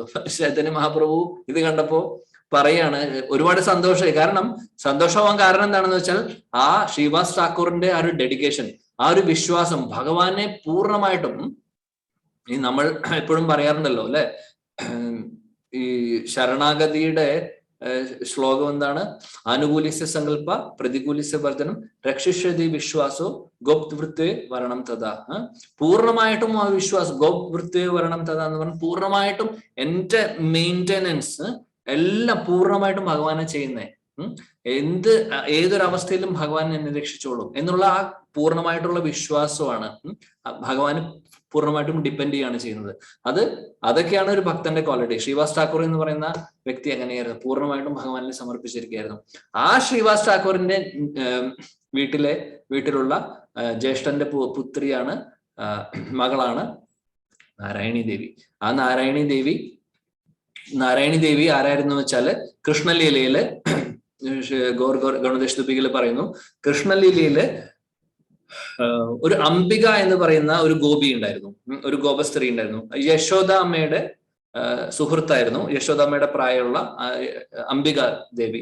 ആ അംബിക ദേവി ശരിക്കും പറയുകയാണെങ്കിൽ നമ്മുടെ കണ്ണൻ അവിടെ വന്ന സമയത്ത്, കണ്ണൻ ജനിച്ച സമയത്ത് ആ കുട്ടിക്കാലത്ത് കുട്ടിയെ നോക്കാനൊക്കെ ഒരുപാട് സഹായിച്ചിരുന്നു ശരിക്കും പറയുകയാണെങ്കിൽ അംബികാദേവി. ആ അംബികാദേവിക്ക് ഒരു അനുജത്തി ഉണ്ടായിരുന്നു. ആ അനുജത്തിയുടെ പേരെന്തായിരുന്നു വെച്ചാൽ കിലിംബിക എന്നായിരുന്നു, കിലിംബിക. ആ കിലിംബിക ദേവിയാണ് നാരായണി ദേവിയായിട്ട് വന്നിട്ടുള്ളത്. മനസ്സിലായില്ലേ? അതാണ് ആ കണക്ഷൻ. പിന്നെ അംബികയായിട്ട് വന്നിട്ടുള്ളത് ആരായിരുന്നു വെച്ചാൽ ശ്രീവാസ് ഠാക്കൂറിന്റെ പത്നിയായിട്ടുള്ള മാലിനി ദേവി. അപ്പോൾ ഒന്ന് ആലോചിച്ച് നോക്കൂ, ഒരേ വീട്ടിൽ തന്നെയാണ് രണ്ടുപേരും വന്നിട്ടുള്ളത്. അംബിക ദേവിയായിട്ട് വന്നത് മാലിനി ദേവി, ശ്രീവാസ് ഠാക്കൂറിന്റെ പത്നി. പിന്നെ കിലിംബിക, അംബിക ദേവിയുടെ അനുജത്തിയായിട്ടുള്ള കിലിംബിക ആരായിരുന്നു? നാരായണി ദേവി. അപ്പൊ അതാണ് കണക്ഷൻ. നാരായണി ദേവി നമ്മുടെ ഭഗവാൻ ശ്രീ ചൈതന്യ മഹാപ്രഭുവിന്റെ ഒരുപാട് അനുഗ്രഹം നാരായണി ദേവിക്ക് കിട്ടിയിരുന്നു. ചെറിയ കുട്ടിയായിരുന്നപ്പോൾ മുതലേ നാരായണി ദേവി ഒരുപാട് ശ്രീ ചൈതന്യ മഹാപ്രഭു സ്നേഹിച്ചിരുന്നു, ഒരുപാട് അനുഗ്രഹം കൊടുത്തിട്ടുണ്ടായിരുന്നു. ഉദാഹരണത്തിന് നമ്മുടെ മഹാപ്രകാശ ലീല ഭഗവാൻ ഒരുപാട് ഭക്തർക്ക് അദ്ദേഹത്തിന്റെ സ്വരൂപം കാണിച്ചു കൊടുത്ത് അതേപോലെ തന്നെ എല്ലാ ഭക്തരെയും അനുഗ്രഹിക്കുന്ന ഒരു ലീലയാണ് മഹാപ്രകാശ ലീല. 21 മണിക്കൂറോളം ഭഗവാന്റെ ഒരു രൂപത്തിലും ഭാവത്തിലും ഒക്കെ ശ്രീ ചൈതന്യ മഹാപ്രഭു ആ ഒരു 21 മണിക്കൂർ ആ ലീല നടന്നിട്ടുണ്ട്. അതും നടക്കുന്നതൊക്കെ നമ്മുടെ ശ്രീവാസ് ആംഗണിൽ വെച്ചാണ്, ശ്രീവാസ് ഠാക്കൂറിന്റെ വീട്ടിൽ വെച്ചാണ് ഇതെല്ലാം നടക്കുന്നത്. ബാക്കിയുള്ള സമയങ്ങളിലൊക്കെ ഭഗവാൻ ചൈതന്യ മഹാപ്രഭു ഇവിടെ അവതാരം ഭഗവാൻ തന്നെയാണെങ്കിലും അദ്ദേഹത്തിന്റെ അവതാര ലക്ഷ്യം പൂർത്തിയാക്കാൻ വേണ്ടി അദ്ദേഹത്തിന്റെ ഭഗവാൻ എന്നുള്ള ആ ഒരു ഭാവങ്ങളല്ല അദ്ദേഹം കാണിച്ചിരുന്നത്, അല്ലെ? അദ്ദേഹം ഒരു ഭക്തന്റെ ഭാവത്തിലായിരുന്നു മിക്കപ്പോഴും അങ്ങനെ തന്നെയായിരുന്നു. ചെറിയ സമയങ്ങളിൽ മാത്രം, അല്ലെങ്കിൽ അദ്ദേഹത്തിന്റെ 48 വർഷത്തെ ലീല നോക്കുവാണെങ്കിൽ വളരെ കുറച്ച് സമയത്ത് മാത്രമേ അദ്ദേഹം ഭഗവാൻ എന്നുള്ള രൂപത്തില് അദ്ദേഹം പറയുന്നുള്ളൂ. ആ ഒരു ഭാഗമാണ് ശരിക്കും പറയുന്നത് മഹാപ്രകാശ ലീലയിൽ ശരിക്കും ഭഗവാന്റെ ഒരു ഭാവത്തിൽ തന്നെയാണ് അദ്ദേഹം കാര്യങ്ങൾ ചെയ്യുന്നത്. അങ്ങനെ മഹാപ്രകാശ ലീലയിൽ ഒരുപാട് ഭക്തരെ അദ്ദേഹം അനുഗ്രഹിക്കുന്നുണ്ട്. അതില് നമ്മളൊരിക്കൽ ചർച്ച അതിനെക്കുറിച്ച് ചെയ്തു തുടങ്ങിയിരുന്നു, പിന്നീട് അങ്ങോട്ട് മുന്നോട്ട് പോയില്ല. ആക്ച്വലി 1-2 ക്ലാസ് എടുക്കും മഹാപ്രകാശ്, 2 അല്ല 3 ക്ലാസ് ഒക്കെ എടുക്കുമായിരിക്കും മഹാപ്രകാശ് ലീല ഡീറ്റെയിൽ ആയിട്ട് പോകണമെങ്കിൽ. വളരെ മനോഹരമാണ്. ശ്രീ ചൈതന്യ ഭാഗവതത്തിൽ അത് വളരെ വിശദമായിട്ട് കൊടുത്തിട്ടുണ്ട് ശ്രീ നവദാസ് ഠാക്കൂർ ആ മഹാപ്രകാശ് ലീലയെ കുറിച്ച്. മഹാപ്രകാശ് ലീല ഒരുപാട് ഭക്തരെ അനുഗ്രഹിക്കുന്നുണ്ട്. കോലവേച്ച ശ്രീധർ, പിന്നെ മുരാരി ഗുപ്ത, അതേപോലെ തന്നെ ശ്രീല ഹരിദാസ് ഠാക്കൂറിനെ അനുഗ്രഹിക്കുന്നുണ്ട്. അങ്ങനെ ഒരുപാട് ഭക്തരെ അനുഗ്രഹിക്കുന്നുണ്ട്. മഹാപ്രകാശ് ലീലയുടെ അവസാന സമയത്താണ്, ഏറ്റവും അവസാനം ശ്രീ ചൈതന്യ മഹാപ്രഭു വിളിക്കുന്നതാണ് നമ്മുടെ നാരായണി ദേവി. അപ്പൊ നാരായണി ദേവിക്ക് 4 വയസ്സായിട്ടുള്ളൂ. ശ്രീവാസ് ഠാക്കൂറിന്റെ വീട്ടിലെ എല്ലാവരെയും അനുഗ്രഹിച്ചു. അവസാനം നാരായണി ദേവിയെ, 4 വയസ്സുള്ള നാരായണി കുട്ടിയെ ശ്രീ ചൈതന്യ മഹാപ്രഭു വിളിച്ചു. എന്നിട്ട് പറഞ്ഞു, കൃഷ്ണ പോലോ ഹരേ കൃഷ്ണ മഹാമന്ത്രം ജപിക്കാൻ പറഞ്ഞു ഈ കുട്ടിയുടെ അടുത്ത്, നാരായണി ദേവിയുടെ അടുത്ത്. നാരായണി ദേവി അത് ജപിച്ചു തുടങ്ങി. എന്നിട്ട് ചൈതന്യ മഹാപ്രഭു ഒന്ന് സ്പർശിച്ചു നാരായണി ദേവിയെ. അതോടുകൂടി നാരായണി ദേവിയുടെ കണ്ണിൽ നിന്നൊക്കെ വെള്ളം വന്നു തുടങ്ങി, രോമകൂപങ്ങളൊക്കെ എഴുന്നേറ്റ് നിന്നു. നാരായണി കുട്ടി അങ്ങനെ ഭഗവാന്റെ കീർത്തനവും പാടി നാമം ജപിച്ച് ഹരേ കൃഷ്ണ മഹാമന്ത്രം ജപിച്ച് അങ്ങനെ ചാടിത്തുള്ളി തുടങ്ങി.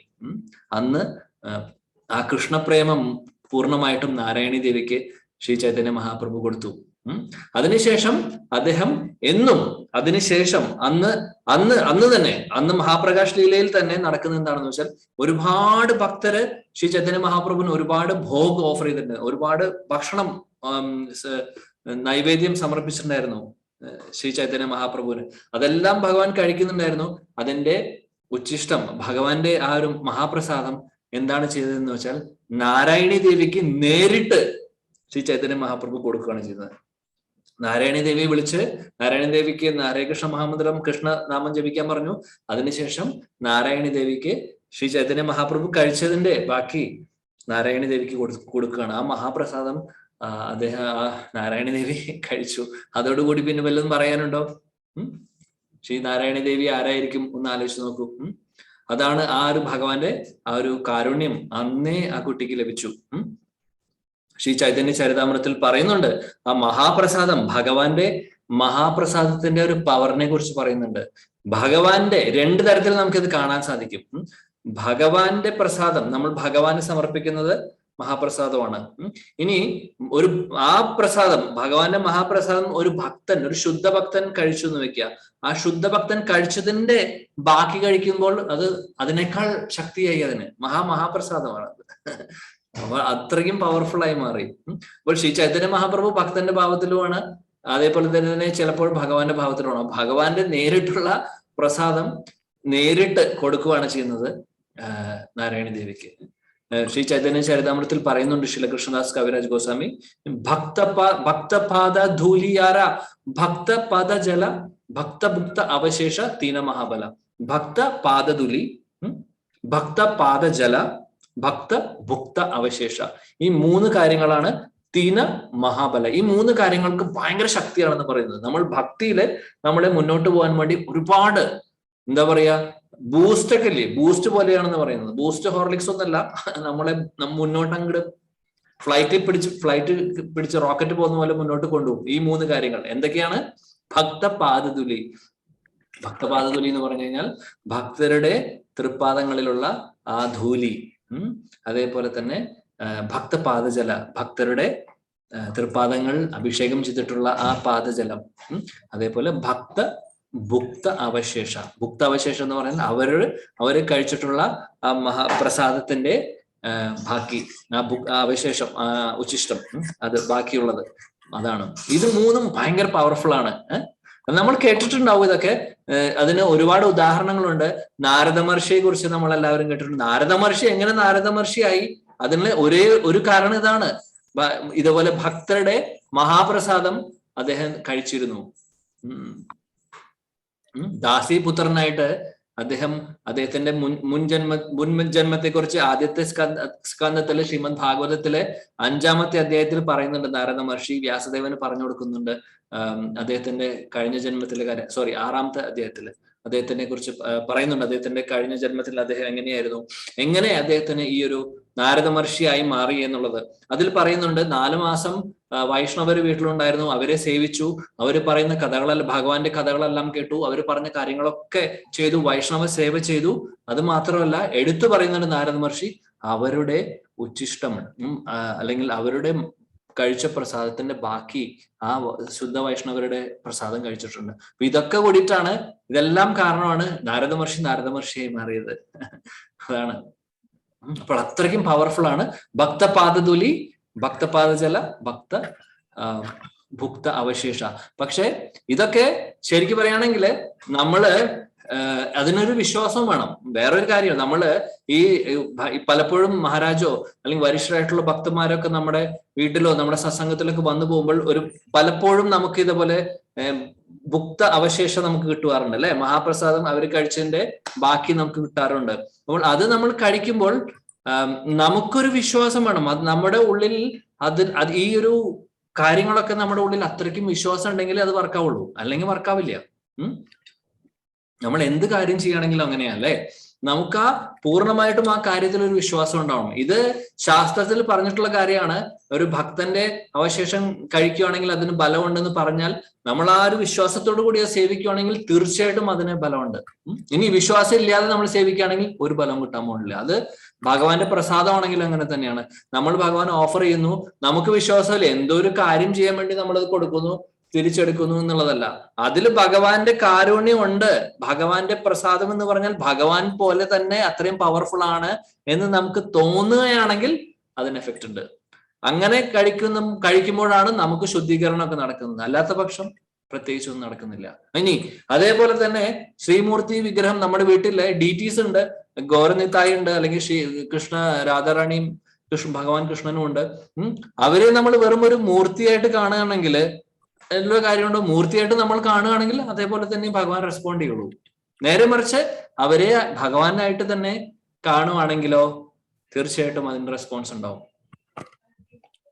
അതിന് തീർച്ചയായിട്ടും റെസിപ്രോക്കേഷൻ ഉണ്ടാവും. അത് വളരെ ഇമ്പോർട്ടന്റ് ആയിട്ടുള്ള ഒരു കാര്യമാണ് ഇതെല്ലാം. അപ്പോൾ ഇങ്ങനെയാണ് നാരായണി ദേവിക്ക് നാരായണ ദേവി ആ ചെറിയ കുട്ടിയായിരുന്നപ്പോഴേ ആ ഒരു ശക്തി, ആ ഒരു ശുദ്ധ ഭക്തയായി മാറി. അങ്ങനെ നാരായണ ദേവിക്ക് ഏകദേശം ഒരു 15 വയസ്സായ സമയത്ത് നാരായണ ദേവി കല്യാണം കഴിച്ചു. വിട്ടൽനാഥ് എന്ന് പറഞ്ഞ ഒരു വ്യക്തിയായിരുന്നു നാരായണ ദേവി കല്യാണം കഴിച്ചത്. ആ വിട്ടൽനാഥ്, ഹരേ കൃഷ്ണ, ഒരു മിനിറ്റ്.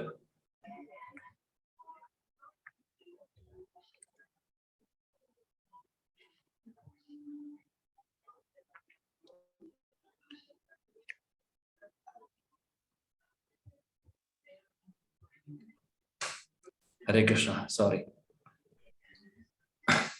വിട്ടൽനാഥ് എന്ന് പറയുന്ന ഒരു വ്യക്തിയായിരുന്നു നാരായണി ദേവിയുടെ ഭർത്താവ്. അങ്ങനെ അവരുടെ കല്യാണം കഴിഞ്ഞ് അവര് വേറൊരു ഗ്രാമത്തിലേക്ക് മാറി. അപ്പോൾ ഏകദേശം ഒരു 16 വയസ്സിൽ നാരായണി ദേവിക്ക് പുത്രൻ ഉണ്ടാവുകയാണ് ചെയ്യുന്നത്. അതാണ് നമ്മുടെ ശില വൃന്ദാവൻ ദാസ് താക്കൂർ.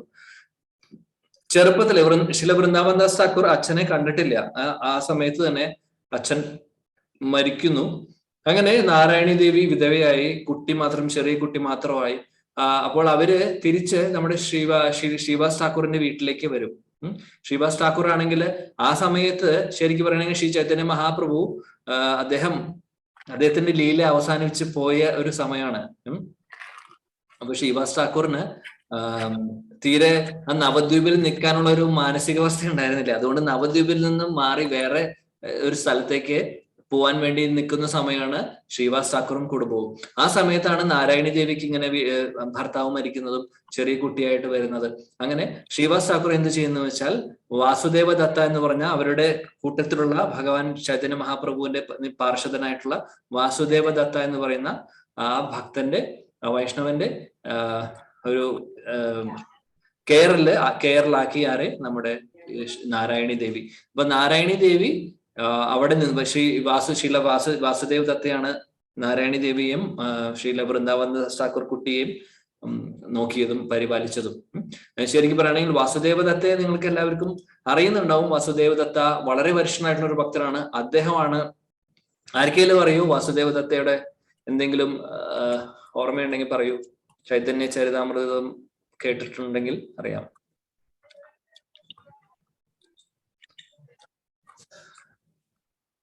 ഹരേ കൃഷ്ണ. ആരും ഇല്ലേ ഇവിടെ?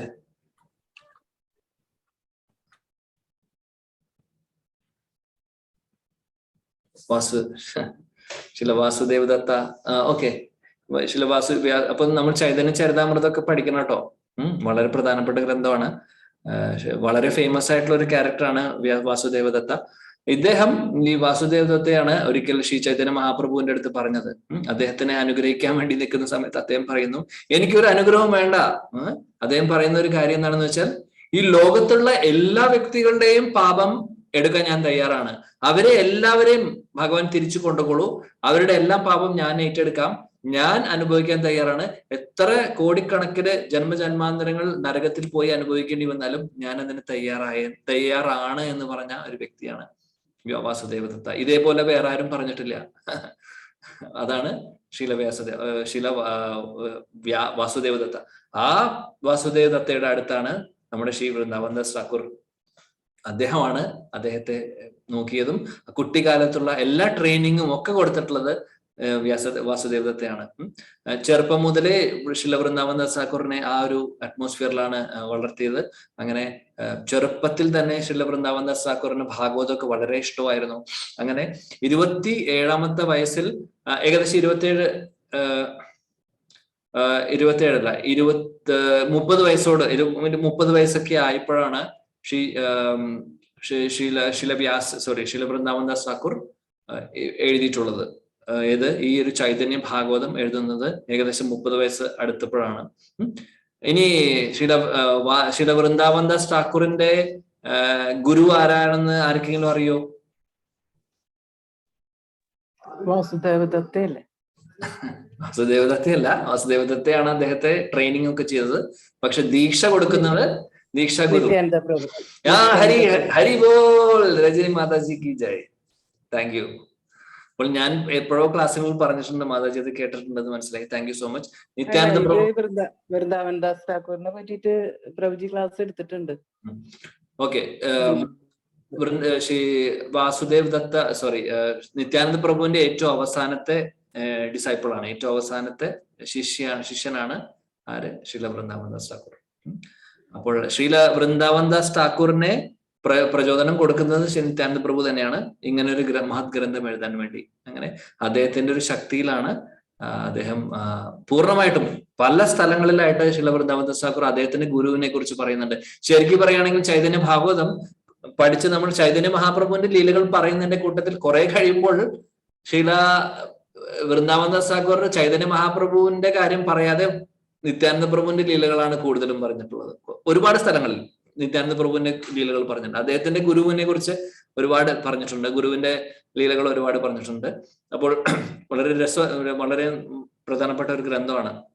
അപ്പൊ നിത്യാനന്ദ പ്രഭുവിന്റെ പൂർണ്ണമായിട്ടുള്ള ആ ഒരു ശക്തി അദ്ദേഹത്തിന്റെ ശിഷ്യന് കൊടുത്തിരുന്നു. അങ്ങനെയാണ് അദ്ദേഹം ഈ ഒരു ഗ്രന്ഥം എഴുതിയത്. പിന്നെ ഈ ഒരു ഗ്രന്ഥത്തിന് കുറെ കോൺട്രവേഴ്സീസ് ഉണ്ടായിരുന്നു.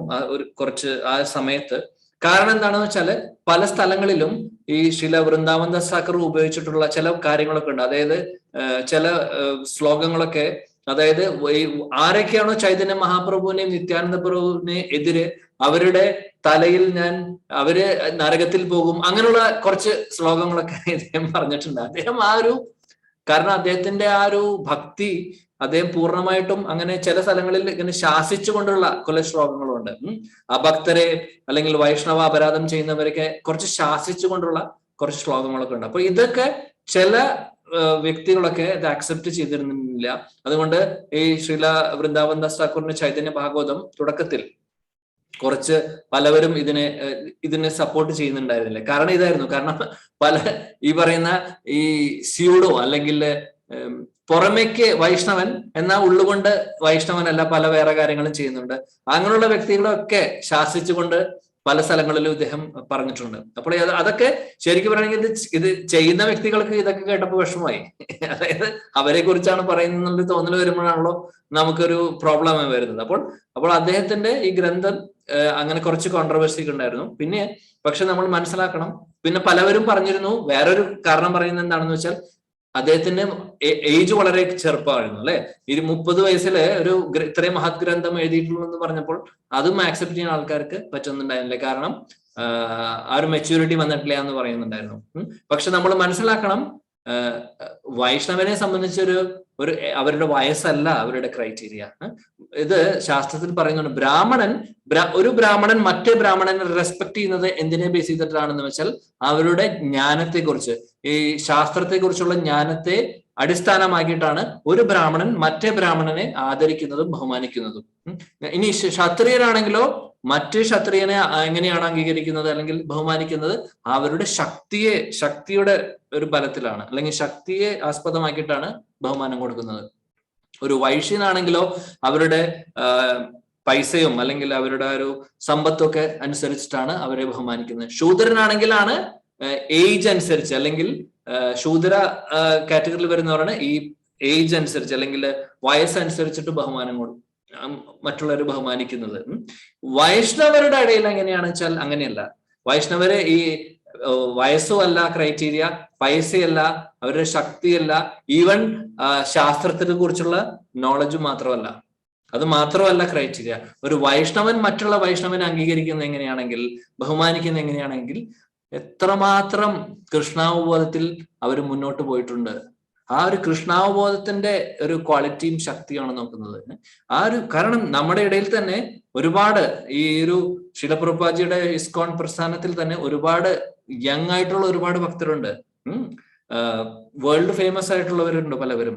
അവരൊക്കെ എങ്ങനെയാണ് നോക്കുമ്പോൾ അവർക്ക് പ്രായം കുറവാണ്, പക്ഷെ അവരുടെ ആ ഒരു അഡ്വാൻസ്മെന്റ്, കൃഷ്ണാവബോധത്തിലുള്ള അഡ്വാൻസ്മെന്റ് നമുക്ക് പറയാൻ പറ്റും. ഒരുപാട് ഉയരത്തിലാണ് അവരൊക്കെ. അപ്പോൾ ഒരു വൈഷ്ണവനെ സംബന്ധിച്ച് ഏജ് ഒരു ക്രൈറ്റീരിയ അല്ല. വൈഷ്ണവനെ സംബന്ധിച്ച് എത്രമാത്രം ഭക്തിയിൽ മുന്നോട്ട് പോയ ഒരു വ്യക്തിയാണ്, അതനുസരിച്ചിട്ടാണ് ബഹുമാനിക്കുന്നത്. ഇപ്പോൾ പ്രഹ്ലാദ മഹാരാജ് വെറും 5 വയസ്സേ ഉണ്ടായിരുന്നുള്ളൂ, അല്ലെ? ആ സമയത്ത്. പിന്നെ ധ്രുവ മഹാരാജിന് 5 വയസ്സ്. ഒരുപാട് ശാസ്ത്രത്തിൽ നോക്കിയാലും ഒരുപാട് വ്യക്തികളുണ്ട്. അതേപോലെ ശില വൃന്ദാവൻ ദാസ് ഠാക്കൂർ, അദ്ദേഹം വളരെ ചെറുപ്പത്തിലാണ് ഇത്രയും മഹത്തായിട്ടുള്ള ഒരു ഗ്രന്ഥം എഴുതിയിട്ടുള്ളത്. അപ്പോൾ ആ ഏജ് അല്ല അല്ലെങ്കിൽ മറ്റുള്ള കാര്യങ്ങളല്ല ക്രൈറ്റീരിയ ഒരു വൈഷ്ണവനെ സംബന്ധിച്ച്.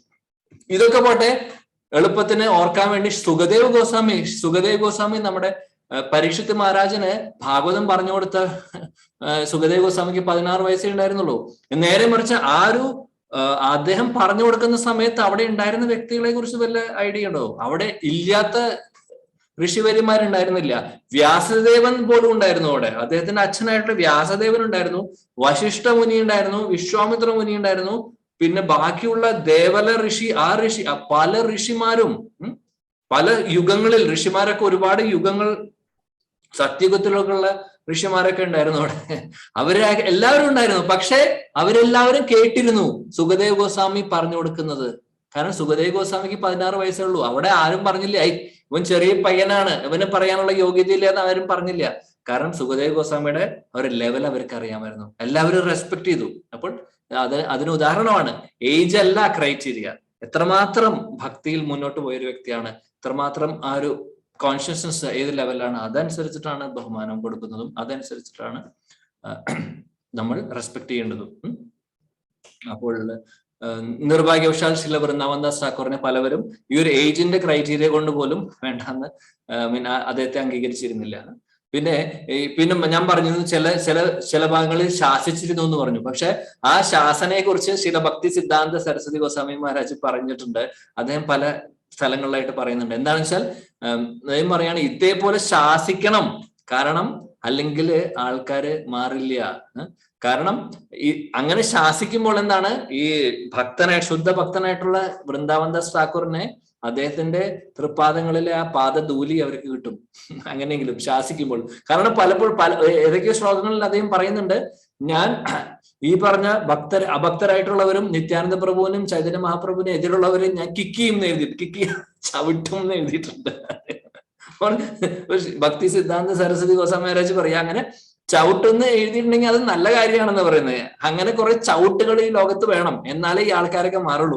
അല്ലാതെ ആൾക്കാർക്ക് അവർക്കൊരു യോഗ്യതയില്ല കാരുണ്യം കിട്ടാൻ വേണ്ടി. പക്ഷെ അദ്ദേഹം ചവിട്ടുമ്പോഴെങ്കിലും അദ്ദേഹത്തിന്റെ പാദധൂലി കിട്ടുമല്ലോ അവർക്ക് എന്ന് പറയുന്നത്. ഇതാണ് ശില ഭക്തി സിദ്ധാന്ത സരസ്വതി ഗോസ്വാമി മഹാരാജ്. അപ്പൊ ഇതാണ് ശില വൃന്ദാവൻദാസ് ഠാക്കൂർ. സാധാരണ ഒരു വ്യക്തിയല്ല. ആ ശില വൃന്ദാവൻദാസ് ഠാക്കൂർ ഭഗവാൻ ശ്രീ ചൈതന്യ മഹാപ്രഭുവിന്റെ അവസാനത്തെ ഡിസൈപ്പിൾ ആയിരുന്നു. അത് നമ്മൾ പറഞ്ഞിരുന്നു, വ്യാസദേവനും കുസുമാപ്പയും സഖയുടെയും കോമ്പിനേഷനാണ് ശില വൃന്ദാവൻദാസ് ഠാക്കൂർ. നമ്മുടെ എല്ലാവരുടെയും മഹാസൗഭാഗ്യമാണ്. ഗൗഡീയ പരമ്പരയിലെ ഏറ്റവും പ്രധാനപ്പെട്ട ഗ്രന്ഥങ്ങളിൽ വെച്ച ഒരു ഗ്രന്ഥമാണ് ശ്രീ ചൈതന്യ ഭാഗവതം. തീർച്ചയായിട്ടും പഠിക്കേണ്ട ഒരു ഗ്രന്ഥമാണ്. ഇത് ഇപ്പോൾ ഇംഗ്ലീഷിൽ മാത്രമേ ഉള്ളൂ എന്ന് വിചാരിച്ച് നമ്മൾ വിഷമിക്കേണ്ട ആവശ്യമില്ല. എന്നാലും നമുക്ക് നമ്മുടെ ഒരു ചൈതന്യ ചരിതാമൃതം നമ്മൾ എങ്ങനെയാണോ എടുക്കുന്നത് അതേപോലെ തന്നെ ചൈതന്യ ഭാഗവതവും നമ്മൾ പഠിക്കണം. വളരെ പ്രധാനപ്പെട്ടതാണ്. കാര്യം ചൈതന്യ മഹാപ്രഭുവിന്റെ ഒരുപാട് ലീലകൾ അതിൽ പറയുന്നുണ്ട്. ചൈതന്യ ചരിതാമൃതത്തിൽ പറയാത്ത പലതും, പ്രത്യേകിച്ചും ആദ്യത്തെ 24 വർഷത്തെ സന്യാസത്തിന് മുമ്പുള്ള ലീലകൾ ചൈതന്യ ചരിതാമൃതത്തിൽ വളരെ കുറച്ചേ ഉള്ളൂ.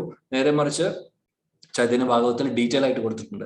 പല സ്ഥലങ്ങളിലും ശീല കൃഷ്ണദാസ് കവിരാജ് ഗോസ്വാമി പറയുന്നുണ്ട്, ഞാൻ കൂടുതൽ ഇതിനെക്കുറിച്ച് പറയുന്നില്ല, ചൈതന്യ ഭാഗവതം റെഫർ ചെയ്താൽ മതി. ശീല വൃന്ദാവൻദാസ് ഠാക്കൂർ വളരെ വിശാലമായിട്ട് അതിനെക്കുറിച്ച് എക്സ്പ്ലെയിൻ ചെയ്യുന്നുണ്ട്. അതുകൊണ്ട് ഞാനൊന്നും എക്സ്പ്ലെയിൻ ചെയ്യുന്നില്ല എന്ന് ചൈതന്യ ചരിതാമൃതത്തില് അദ്ദേഹം പറയുന്നുണ്ട്. അപ്പോൾ ഭഗവാൻ അനുഗ്രഹിക്കുകയാണെങ്കിൽ നമ്മൾ എല്ലാവരും ആ ഒരു മഹത് ഗ്രന്ഥം പഠിക്കാൻ ശ്രമിക്കണം. ശ്രീ ചൈതന്യ മഹാപ്രഭുവിനോടുള്ള ഇഷ്ടം, നിത്യാനന്ദ പ്രഭുവിനോടുള്ള ഇഷ്ടമൊക്കെ അവരുടെ ലീലകൾ കേൾക്കുമ്പോൾ, ഗ്രന്ഥങ്ങളൊക്കെ വായിക്കുമ്പോൾ തീർച്ചയായിട്ടും കൂടും. കാരണം എന്നാലേ കൂടുള്ളൂ.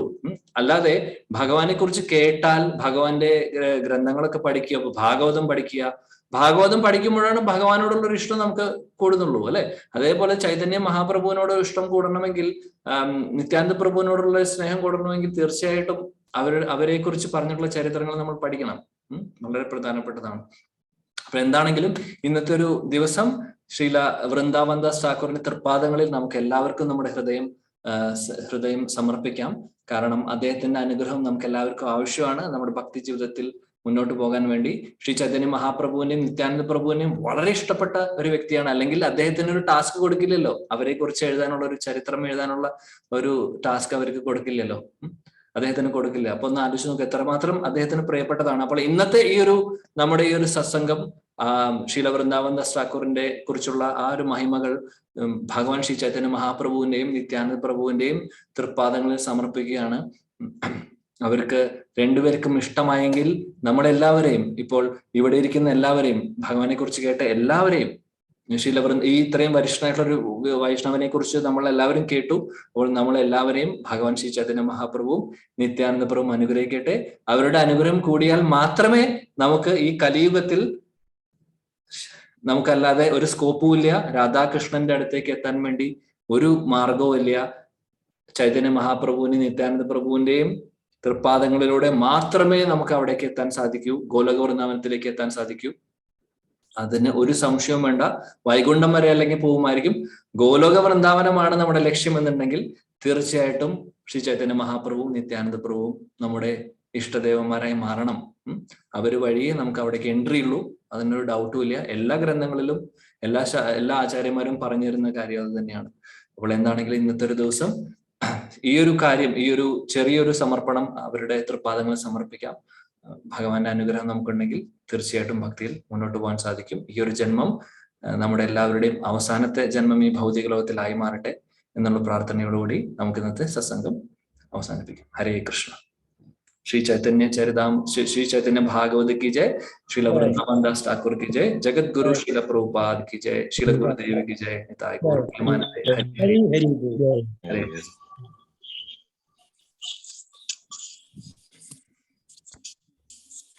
हरे कृष्ण।